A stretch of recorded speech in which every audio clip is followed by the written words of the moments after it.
Welcome back to the channel. Welcome back to another episode of the Freshman 15 College Football Podcast, CFP edition this time around.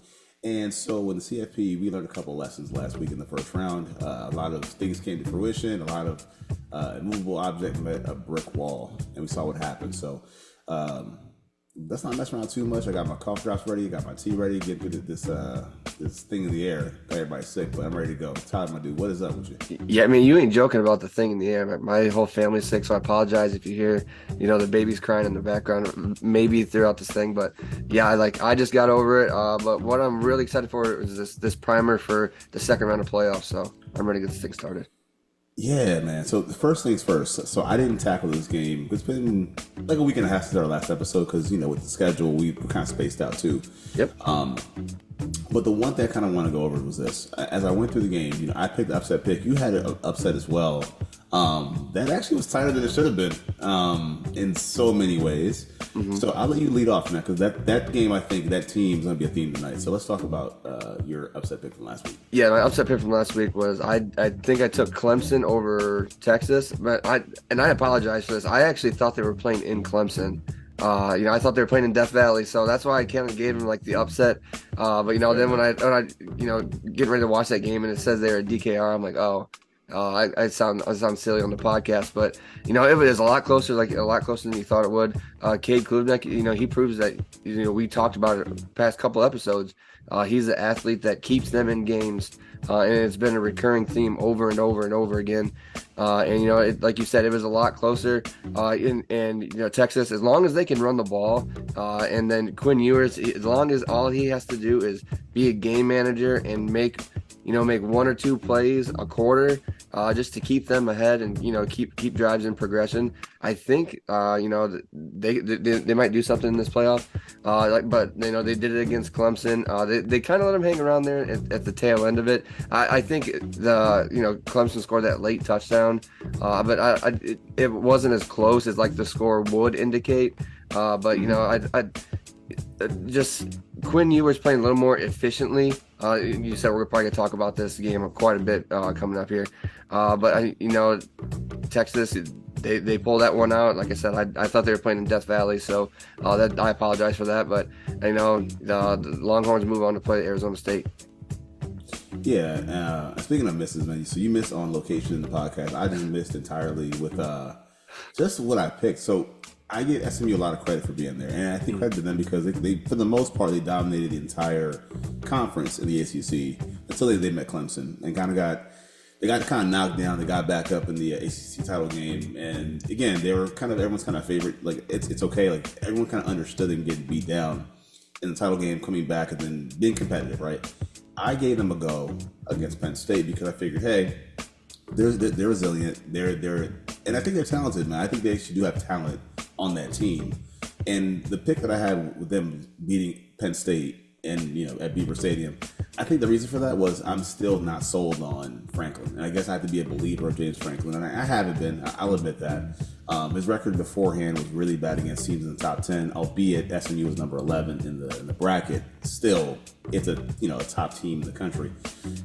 But you know what? Other than that, they proved me wrong, emphatically too, because they swarmed Jennings from start to finish.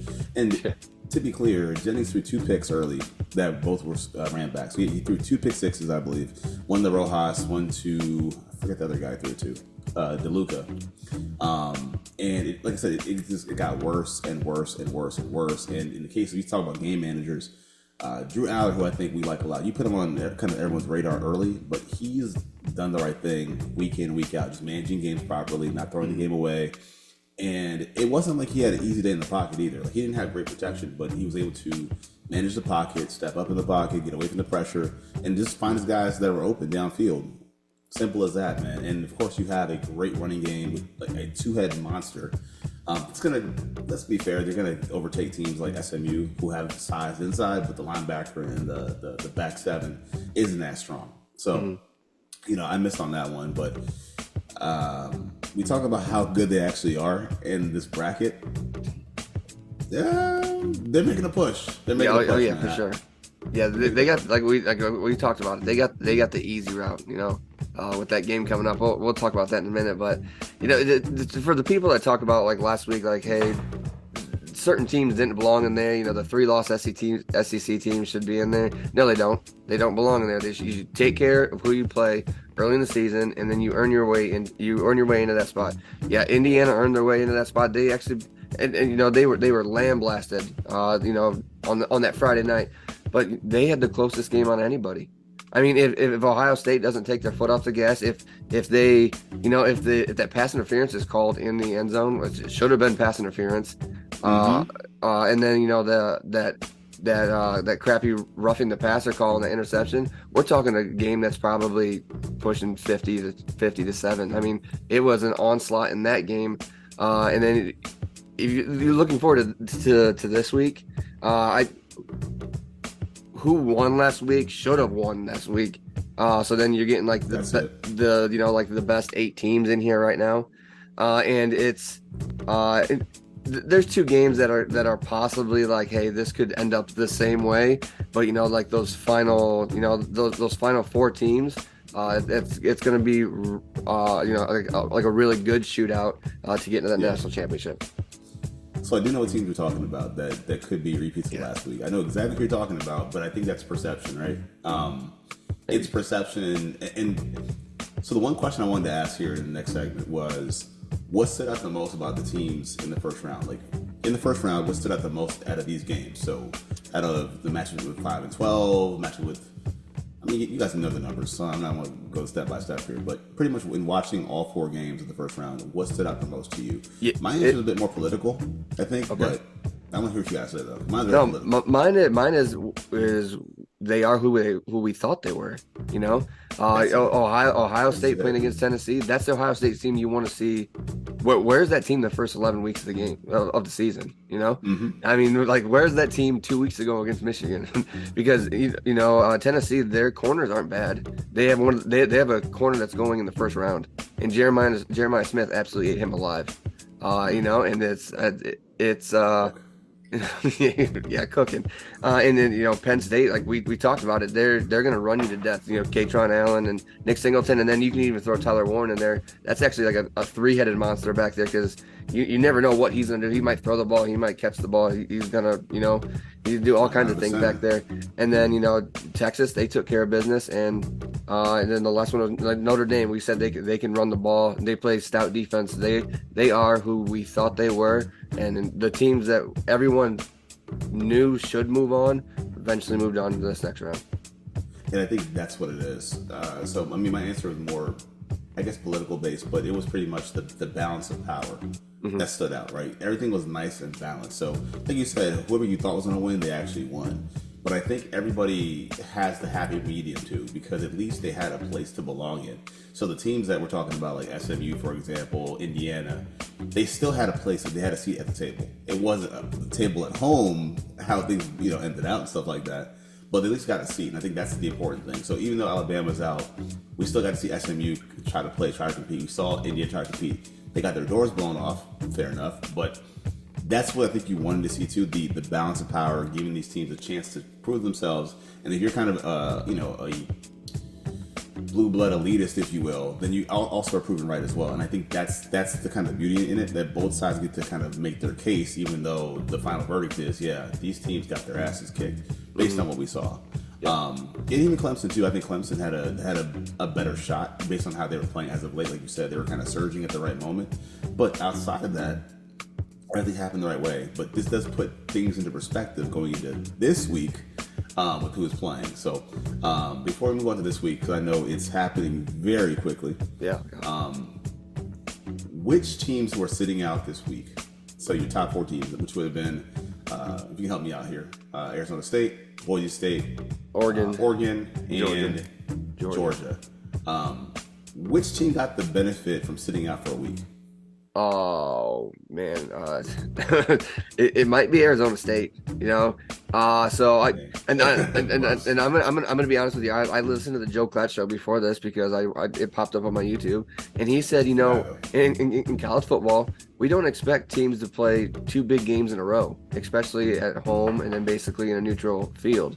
And you're expecting Arizona State and Texas to play, two big games on the road, and is Texas going to be able to put that together? They said, and it's more based on, like I said earlier, Quinn Ewers. If he can do what he's supposed to do and not have to play hero ball, Texas will take care of business. But if they have a slow, sluggish start,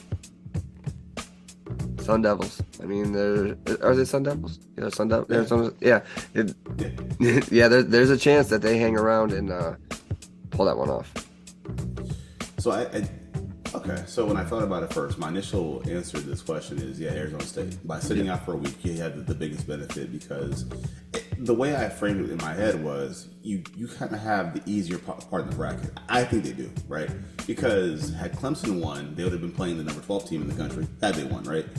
But there's still something to me not quite right about Texas. Just not quite there yet, and Right. maybe has to do a lot with Ewers' injury.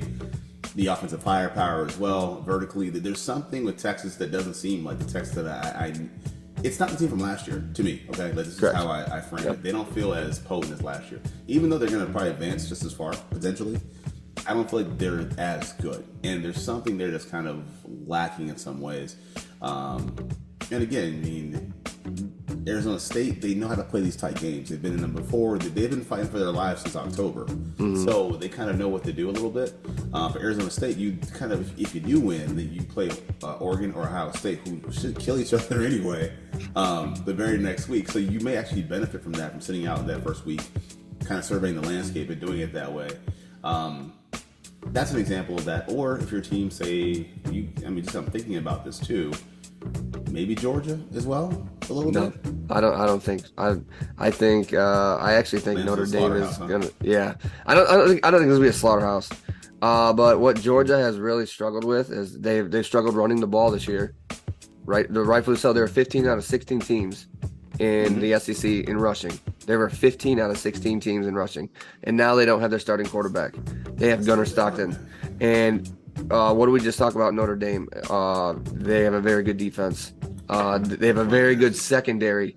You always talk about number 20. Always talk about secondary. Those linebackers fly to the ball, and it's Notre Dame makes it for some tough sledding between the tackles. I mean, just ask Indiana. That's what Indiana made their money on this year, was running the football, and Notre Dame shut them down pretty good. And it's what Georgia. You look at what they've done. They played outstanding defense against Texas, right? Their two big games were against Texas. They stopped Texas from running. Texas loses those games, but they lose to so they lost to Kentucky, right? Yeah, they lost to Kentucky. Did they lose to Alabama? They lost to Alabama. And they struggled with the running quarterbacks, and Notre Dame, they don't have a traditional running quarterback, but Riley Leonard, he can move when he has to, and that's just enough to make that second level hesitate. And where that first level they might shoot up too far, and then get those chunk plays with your quarterback, and that Notre Dame rushing attack could take over because Riley Leonard could sling the ball too. This is kind of a side note. I just thought about this. Is this the best Irish team since the one that went to Yes. the title game? Yeah. They might even be better. Marcus Freeman has those guys playing with asses on fire. That is a very good team. It's a very well coached team. We talked about it like his first season. We were like, he's on the hot seat. The Georgia Tech game. I mean, I was scared for him, man. I was afraid of him. I think they just a couple weeks ago. I think they signed him to a 10-year extension. Yeah, he's not going anywhere. Yeah, he is not going anywhere, and he loves that organization. They love playing for him. He's a good hard nosed coach. So, that Notre Dame team's gonna be tough for anybody coming into these next couple weeks. So, I know your answer to this, and I know what it is. Yeah. But what is your game of the week this week? Oh, it's the granddaddy of them all, baby. It's the Rose Bowl. Because I mean, The reference is vicious. what's that? Man, love the reference, man. Wow, it's a good reference. Oh man, so but it's the fact that the playoff committee and ESPN, they screwed up these seedings, because these, like, if you look at everything, these are the two best teams in the country. A couple of years ago, it was Georgia and Ohio State played each other in the semifinals, and then Georgia, I think they blew out, like, was it TCU, like 63 to something? Yeah.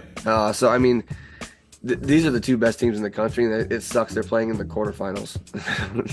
That's on Ryan Day, though, man. Yeah, Day.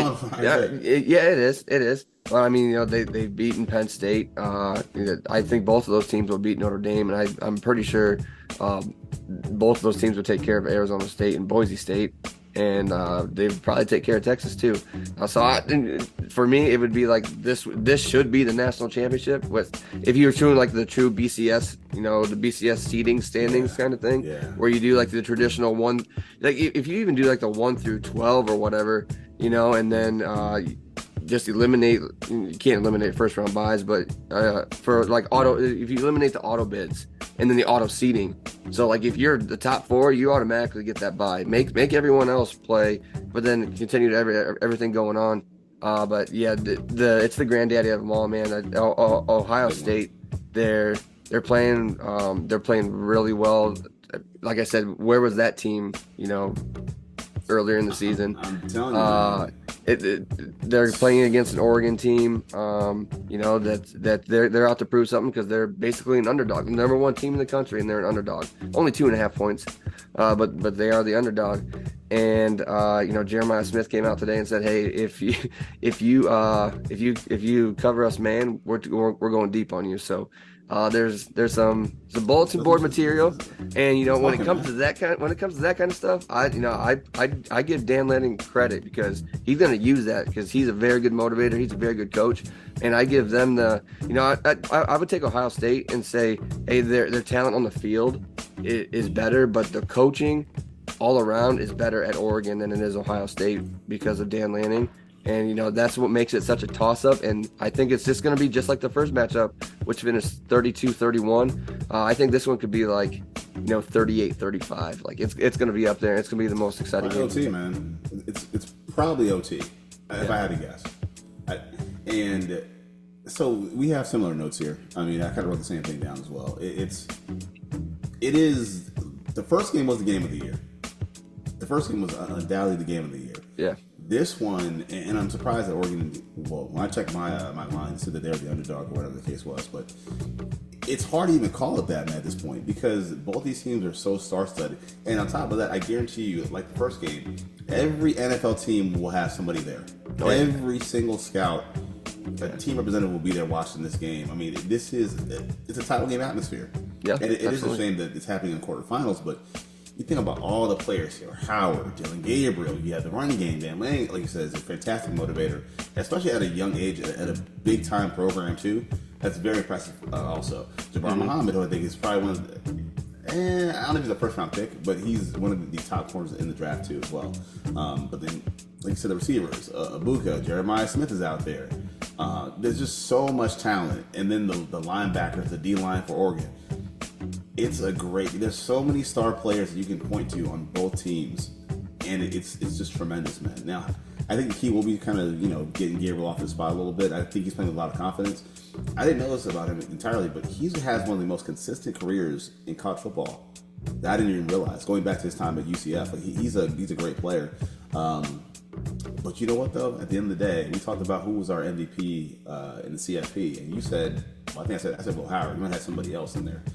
But to win this game, it's going to be a legacy-defining game from Will Howard. I think that's what has to happen. He's got to go in with his receivers, his weapons. You want to play man coverage?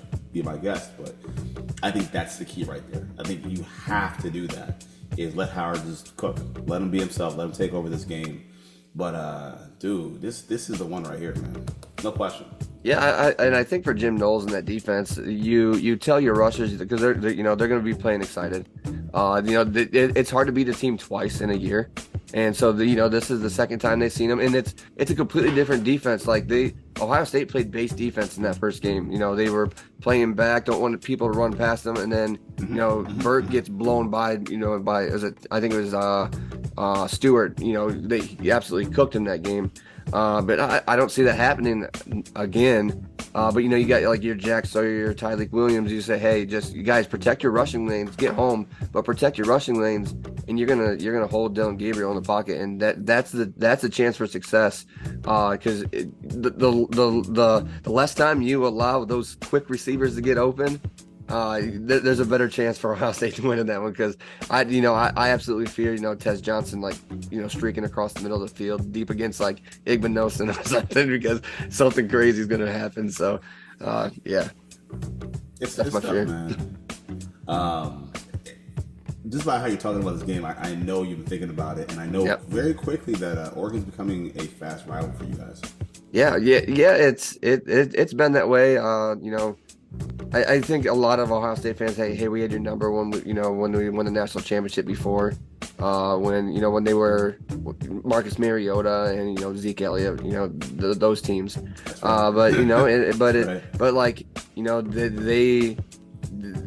it's the first year in the conference, and they just punched everybody in the mouth. So, like a traditional blue blood of that place, they did it to Michigan, they did it to Penn State, and they did it to Ohio State. So it leaves a little bruise on your arm.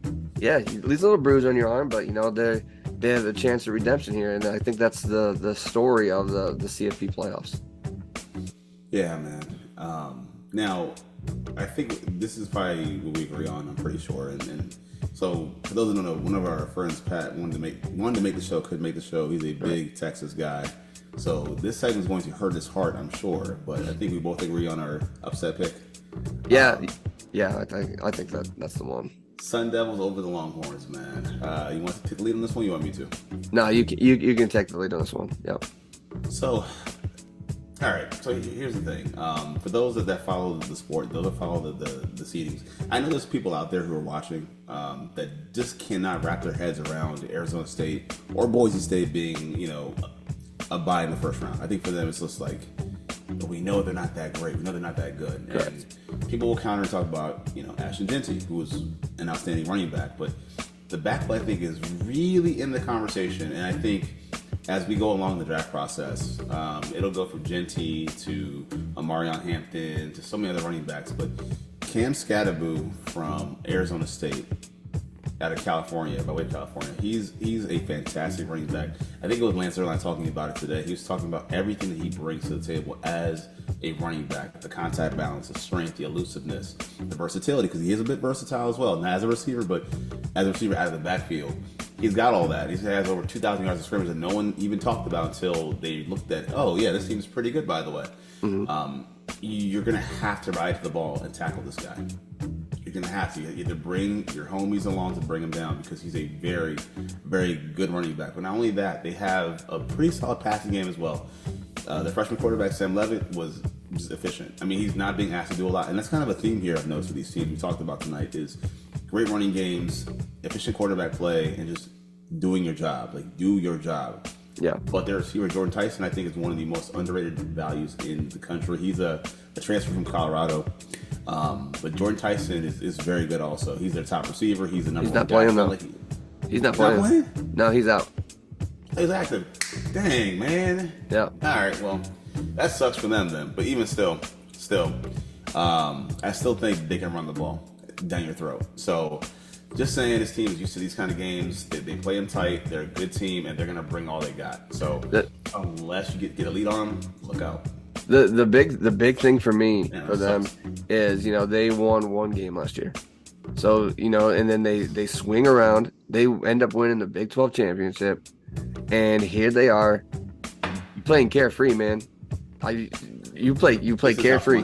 And like you said, yeah, house money. And, all chips on the table this time of year. All chips on the table. If you're not, what are you doing in the first place? So, and for something like Arizona State, like, that would be such a statement win. This would be such a statement win for that university.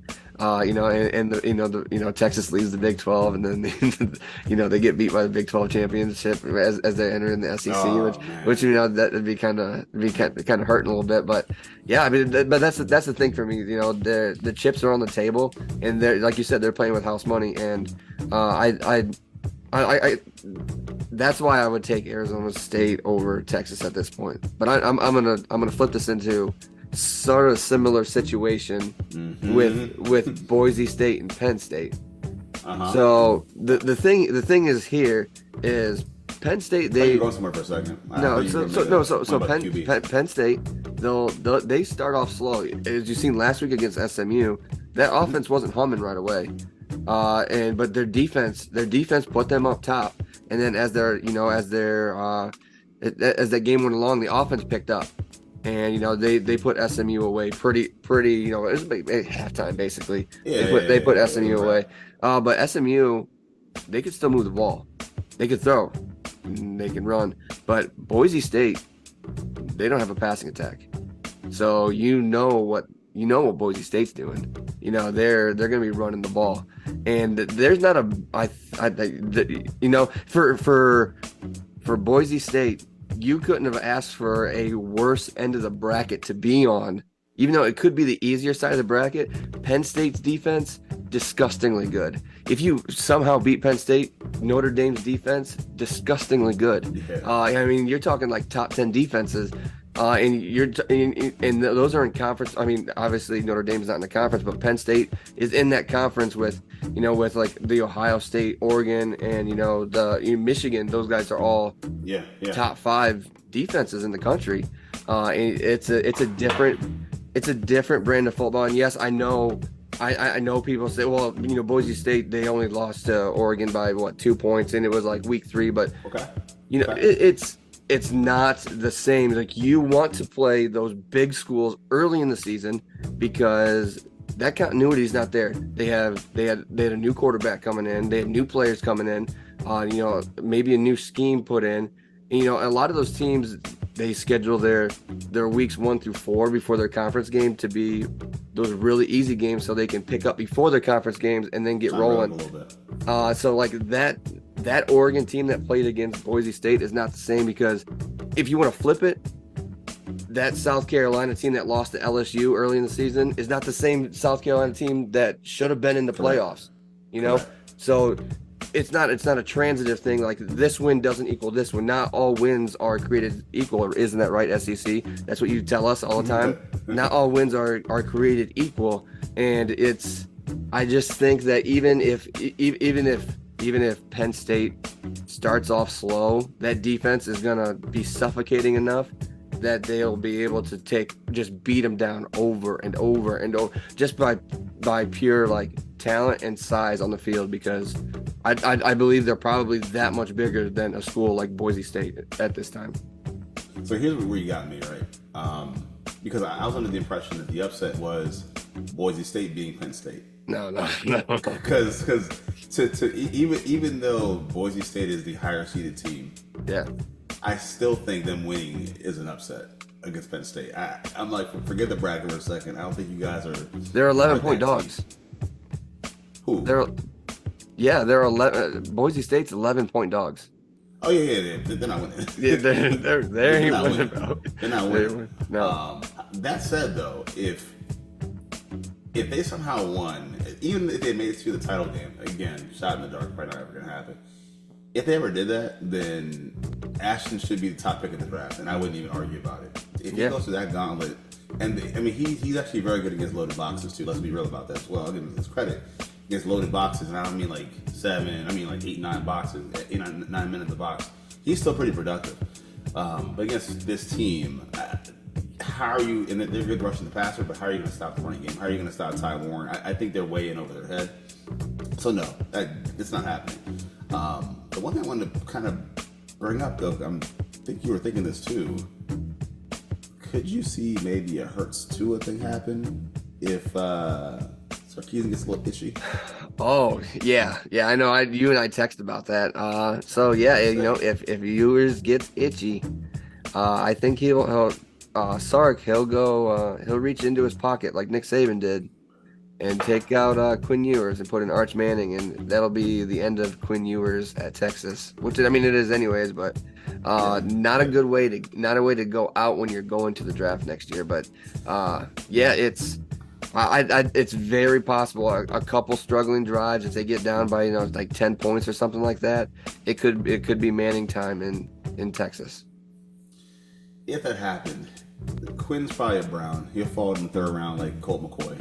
Go to the Browns, same thing. I mean, hey, I'm just saying, history tends to repeat itself like that. But I do think that's one of those things that I'm looking at is just how, because I mean, these teams are playing for their last, right? Like I think the teams from last week, when they hosted these home games, they played with kind of relaxation. You're at home, you're comfortable, whatever. Now that you're in the second round on a neutral site, and that's the thing about these neutral games is that it's not really about the crowds anymore. It's not about the environments anymore. It's, hey, coaches, players, talent, personnel, schemes. That's all it really is here. It's my guys versus your guys. There's no external push here either way. There's no Big 12 refs getting in the way. Like, it's across the board. And I think that's the key here, man. I think that's the most important part. It's as level of a playing field that's still going to favor who has the most talent, and that's what we're looking at. So I do think there'll be a lot more pressure, especially the game of the week being Oregon and Ohio State. That one's going to be for all the marbles, and you'll see a lot more aggression. And man, we got blessed of that matchup. I don't care what anyone says, but we got blessed with it. Yeah, I mean, you're gonna be sweating, but hey, it is what it is. Yeah, my phone will be on silent that game. Fair. Don't worry, my line's open if you need to talk to somebody. I'm around if you need me. Yeah. But yeah, okay. Guys, with that said, man, if you guys do enjoy the video, the content, follow us on Twitter. For me, at STQ Flight Crew. For Tyler, at CrypticGhost2. Also, by the way, if you guys are into the NCAA PS5 League, I'm running one of those too. Just hit me on Twitter with a DM. So you want to get in, claim your team. Simple. Drop the entry fee, win the natty, take the whole pot home. Simple as that. But for myself, LP Cruz, and my guy Tyler Moore, this has been the Freshman 15 College Football Podcast. Peace. Peace.